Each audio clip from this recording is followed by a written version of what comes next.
on Arirang News.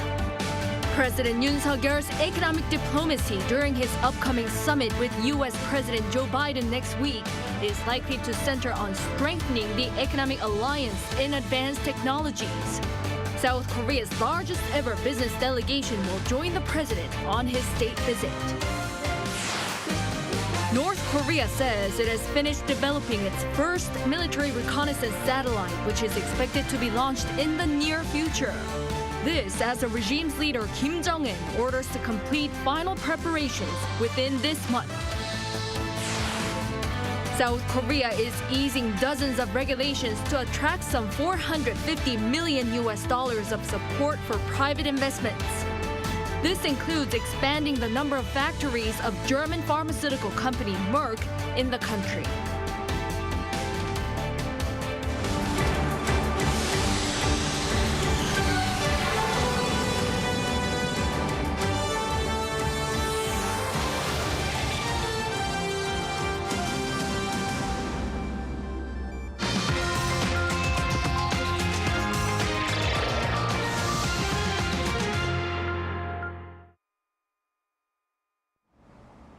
Good evening. It's 9 p.m. here in South Korea. Thank you for joining us on Arirang News.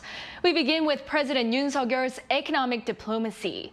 When President Yoon embarks on his trip to the U.S. next week for the summit with President Biden, largest ever delegation of more than 100 business leaders will be joining him, including Samsung Chairman Lee Jae-yong and SK Chairman Choi Tae-won.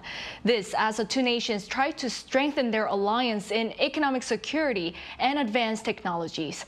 Our political correspondent Lee Si-hoo leads our coverage tonight. President Yoon's economic diplomacy during his upcoming visit to the United States will focus on strengthening the alliance in advanced technologies. That's according to the senior presidential secretary for economic affairs Choi Sang-mok at a briefing on Wednesday. The alliance entails collaboration in the supply chain of high-tech industries, sharing of cutting-edge science technologies, and export expansion as well as investment attraction. Dozens of MOUs for such collaboration are being planned. And an economic mission consisting of 122 people will accompany President Yoon, the largest in his administration thus far. President Yoon will participate in 4 economy-related events in the capital, Washington, D.C., including a business roundtable, a forum on cutting-edge technology, a discussion on space tech, and a forum on global video content. At the roundtable, some 30 business leaders from South Korea and the United States will discuss ways to strengthen economic alliances within the technological industry. From South Korea, the leaders of conglomerates like Samsung, SK, Hyundai Motor Company, LG, and more will be participating. Representing the U.S. will be leaders from Qualcomm, Lam Research, Corning, Boeing, and others. The president will also make a visit to NASA's Goddard Space Flight Center, discuss collaboration in space technology, and speak with South Korean scientists and researchers. In the city of Boston in the northeastern United States, President Yoon will meet with scholars at MIT to hear about their talent growth system within the digital and bio industry. There will be a cluster roundtable where academic, legal, and business experts will discuss ways to foster innovation. President Yoon will give a speech at Harvard University, a first for an incumbent South Korean president.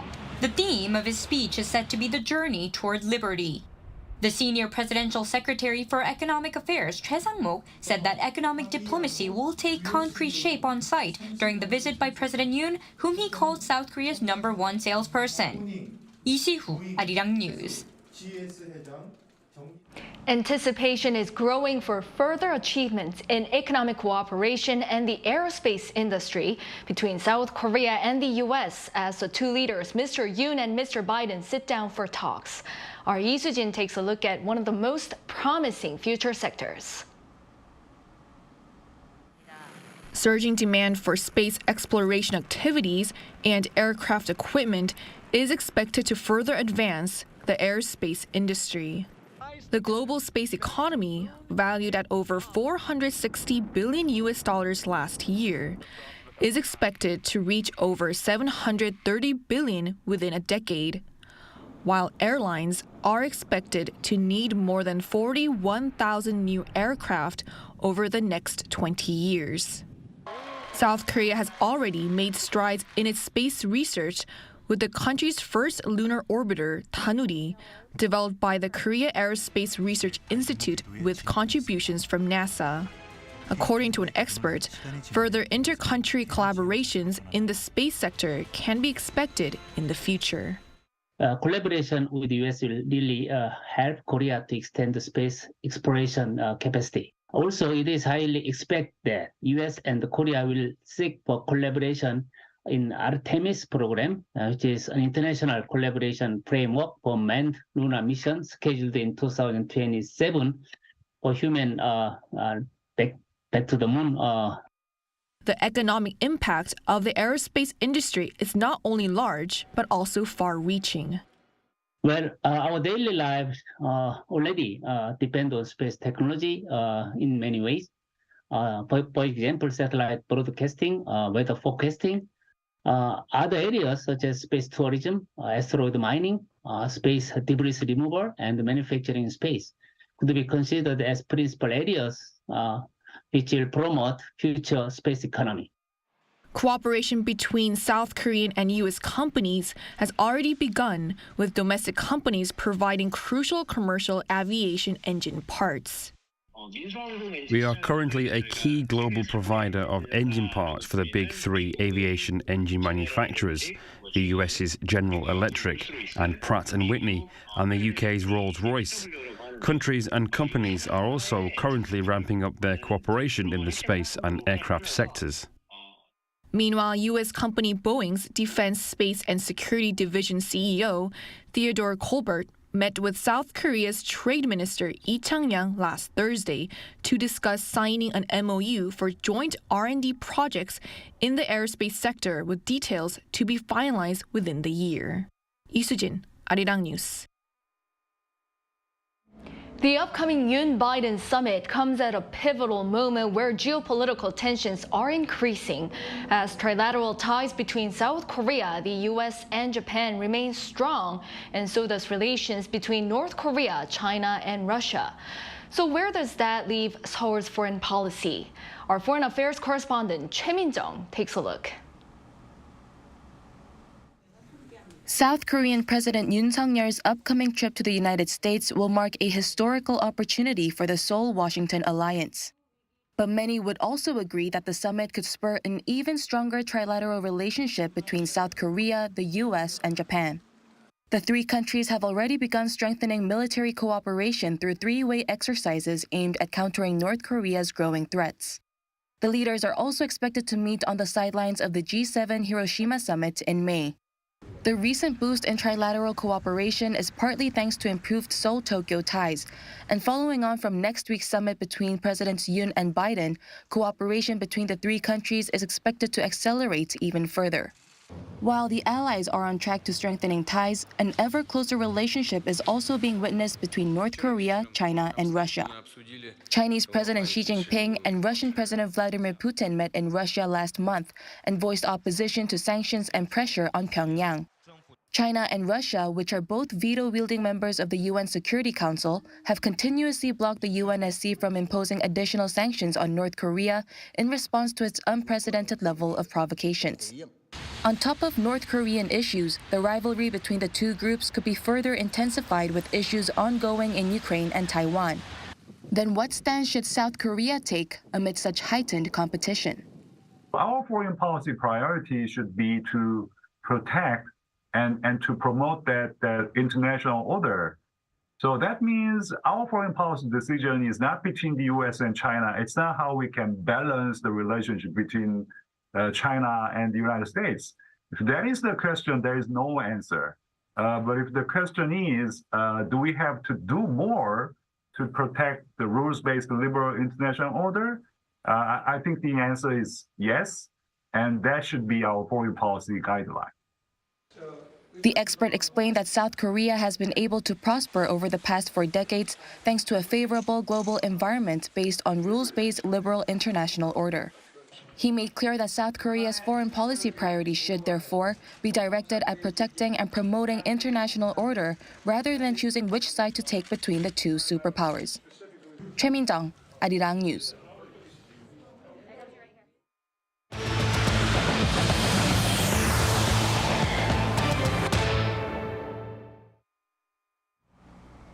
North Korea is poised to launch its first spy satellite in the near future following the order by its leader, Kim Jong-un.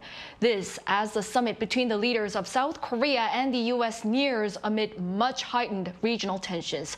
Our defense correspondent Kim Hyun-sung reports. North Korea's threats have expanded into space. North Korean leader Kim Jong-un has ordered the launch of a military spy satellite. This was reported by their state-led Korean Central News Agency on Wednesday, after he paid a visit to the National Space Development Agency. Alongside some high-ranking officials in the regime's reconnaissance department, Kim took a look at what's reported to be the finished satellite device, the first of its kind. From the released photo by KCNA, the satellite appears to be of a hexagonal shape with 4 solar panels on top. Experts are estimating the device to weigh about 200 to 300 kilograms. Kim Jong-un has urged the launch to happen as scheduled. A leading expert in North Korean studies says that this could be within this month. It appears that Kim Jong-un has determined their technological readiness to deploy a spy satellite and may launch it before the Seoul-Washington summit to get the biggest political response out of it. That summit is coming up next week. The expert also said the satellite should be seen as a threat to South Korea. A spy satellite will enable the North to gather meaningful intel on South Korea's defenses, making it that much easier for North Korea to strike first. The last time North Korea attempted to launch a rocket into space was 7 years ago, trying to put an Earth observation satellite named the Kwangmyongsong-4 into orbit. Experts project that this new satellite will be the step up from their last satellite and will be dubbed the Kwangmyongsong-5. Kim Hyun-sung, Arirang News. And in related news, U.S. defense authorities have acknowledged the alarming advances in North Korea's missile technology capable of compromising Washington's efforts to detect and destroy Pyongyang's ICBMs. Han Sung-ho explains. Commander of the U.S. Forces Korea, General Paul LaCamera, has warned that the Kim Jong-un regime in North Korea has developed military might capable of striking Seoul, Tokyo, Washington, and beyond. At a House Armed Services Committee hearing on national security challenges in the Indo-Pacific, LaCamera told American lawmakers on Tuesday that the priority of the USFK is to protect the U.S. and its allies, stressing that the United States alliance with South Korea has deterred Pyongyang from waging war for nearly 7 decades and helped South Korea develop into a prosperous democracy. Taking into account the North's evolving nuclear and missile threats, though, he highlighted the need to strengthen the alliance, saying that the U.S. must never take it for granted as its center of gravity in deterring the Kim regime, and that the Korean War taught the U.S. that it must always be ready and forward-postured with its allies to ensure continued peace and stability on the peninsula. The general reassured the committee, however, that the joint forces are ready should Pyongyang increase hostilities. But regarding what's believed to be a new solid-fuel intercontinental ballistic missile the North test-fired last week, LaCamera said that such ICBMs do influence the United States' so-called indications and warnings efforts. Solid-fuel ICBMs are known to be harder to detect and require less pre-launch preparation. Congressman Seth Moulton of the Democratic Party expressed similar concerns the same day, pointing out that the 11 ICBMs Pyongyang displayed in a military parade back in February show that the U.S. may not have enough missiles to intercept them to protect its mainland. Han Sung-ho, Arirang News. Regarding the war in Ukraine, President Yoon Suk-yeol says assistance may be extended beyond humanitarian or financial aid should there be a large-scale civilian attack. This could mean a possible change to the government's position of no lethal weapon support for foreign nations, but the presidential office has dismissed that speculation. Our top office correspondent Oh Soo-young reports. South Korea could send military aid to Ukraine in case of severe war atrocities, which would end its policy of only providing humanitarian and financial support. That's what President Yoon has indicated in an interview with Reuters published Wednesday. Yoon said in the event of action that the international community cannot condone, such as a large-scale attack on civilians, a massacre, or serious war crimes, quote, it might be difficult to insist only on Seoul's current mode of support. He added that there won't be limitations on the extent of support to defend and rebuild a country under illegal invasion. This marked the first time the South Korean leader expressed the country's willingness to provide weapons to Ukraine, indicating there's room for change in Seoul's position on providing lethal aid to Kyiv. Signals that South Korea is more vested in the global community of democracies, which South Korea will ask for help if South Korea is ever attacked. Right? I mean, countries like South Korea and Taiwan, I think, have a strategic interest in helping Ukraine because South Korea and Taiwan are exposed to being attacked by a much larger country too. Yoon's office has remained cautious, saying it does not indicate Seoul has changed its stance, and that the president's words were conditional. Also during the interview, Yoon said he will seek tangible outcomes on deterring North Korea's nuclear threat ahead of his summit with US President Joe Biden next week. Following Pyongyang's first launch of a solid-fuel intercontinental ballistic missile last week, Yoon said Seoul will develop ultra-high-performance, high-power weapons. We don't use or we don't develop chemical-based weapons. So it could be, which is, again, nuclear capable, but that would be out of the realm. Some sort of high energy weapon could be in the works, but again, it's a great goal, but getting to that goal is going to take a long time. Having pushed for South Korea to have a greater say in planning and operating America's response to a potential North Korean nuclear attack, Yoon said the Allies' response measures would have to be stronger than NATO's nuclear sharing plan, in which the US deploys tactical nuclear weapons in Germany and Italy and operates them after consultation. However, experts say it's still unclear whether such details would be included in the Yoon-Biden joint statement following their summit. A senior government official said last week that he is pushing to paint a clearer picture of tangible extended deterrence measures before the leaders' meeting next week. Oh Soo-young, Arirang News. On this day, marking the 63rd anniversary of the April 19 democratic movement, President Yoon's speech centered around rather a critical note on a fake news and wrongful incitement while he was stressing the spirit of democracy. Our Kim Do-yeon has the details. President Yoon Suk-yeol called for the protection of South Korea's democracy, which he says is constantly under threat. Saying that blood and sweat achieved democracy in the country, he claimed that it can be challenged through dictatorship, violence, and money, but most importantly, false information. 그러나 지금 세계는 허위 선동, 가짜 뉴스, 협박, 폭력 선동 이런 것들이 진실과 자유로운 여론 형성에 기반해야 하는 민주적 의사결정 시스템을 왜곡하고 위협하고 있습니다. The remarks came as he delivered a keynote speech on Wednesday during the April 19 Revolution ceremony. This is not the first time President Yoon said the world's democracies are in danger. Last month, as he chaired a plenary session of the Summit for Democracy for Global Leaders, he said fake democracies around the world are rising and fake news is threatening democracy.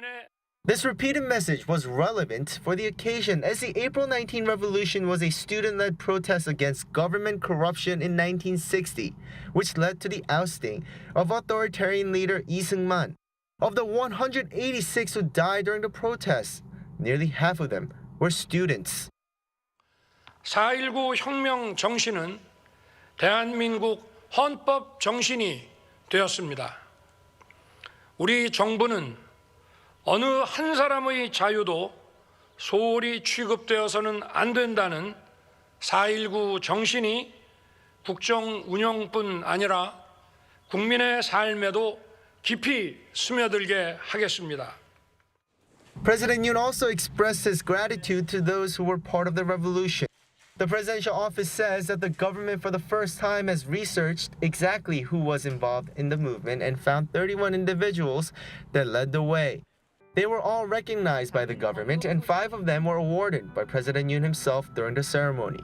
He promised to continue looking for more individuals who deserve credit for their participation in the revolution and to make sure future generations are aware of their work. Kim Do-yeon, Arirang News. The Korean government is easing dozens of regulations to attract more private investments. One of that includes help facilitating more production facilities by German drug maker Merck in Korea. Bae-eun-ji has more. South Korea seeks to attract private business investments worth 600 billion Korean won, or about $455 million by improving regulations.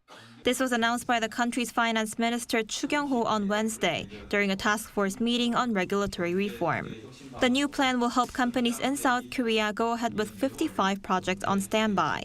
One of them includes the government's plan to suggest an alternative construction site to the Merck Group, a Germany-based pharmaceutical firm that had planned to build a large production line in a place that was designated as a research zone, allowing the construction of only small factories. The country plans to recommend a new site to Merck by the end of June. Announcing the plan, the finance minister stressed the importance of regulatory reform in an effort to promote export and corporate investment. Domestic demand has been recovering gradually, but the economy has been slowing down, mainly in the manufacturing industry because of sluggish exports and the lack of facility investment. The government will also improve measures to implement new technologies. For instance, to expand hydrogen imports, it will create new safety measures needed to transport hydrogen. Also, it will ease regulations on the use of washing machines that use carbon dioxide. Washing machines that use liquid carbon dioxide are known to be environmentally friendly, as they save energy and water compared to conventional washing machines. The government said it will hold a task force meeting every month to identify further regulatory reforms aimed at boosting investment. Bae-eun-ji, Arirang News. The South Korean government and the ruling People Power Party have decided to provide over $7.5 billion to 700,000 venture companies and startups. Following a meeting on Wednesday held to support startups and venture companies, the ruling People Power Party said the plan is to better respond to the recent shortage of venture investment. It said by the end of this year, it also aims to complete the legislative process to allow companies to issue multiple voting shares, which venture capital firms have been requesting for years.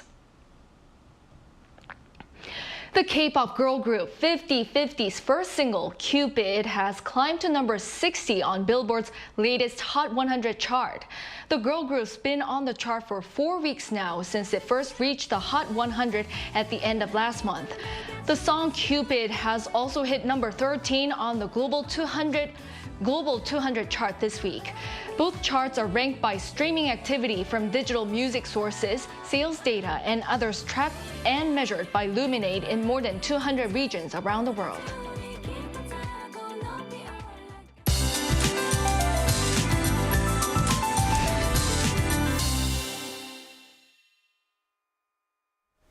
The nation will see a wide variation in temperatures for tomorrow.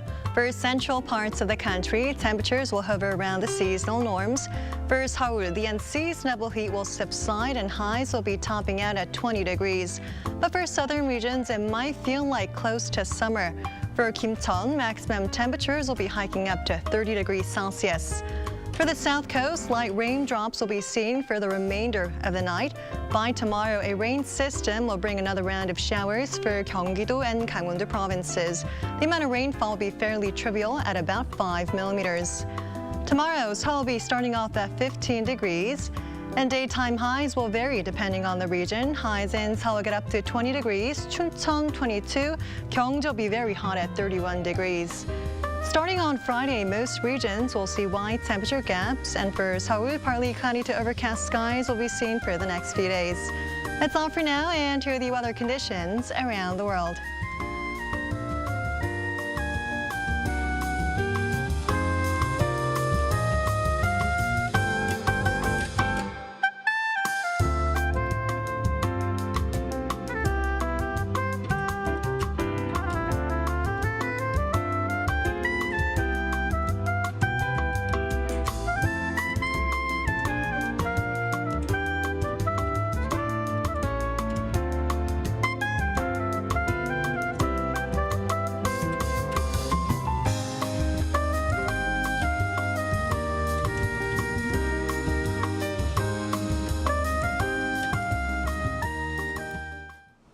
That is all for this Wednesday night's newscast. Thank you for watching. We'll be back with the most up-to-date news tomorrow. Have a good night.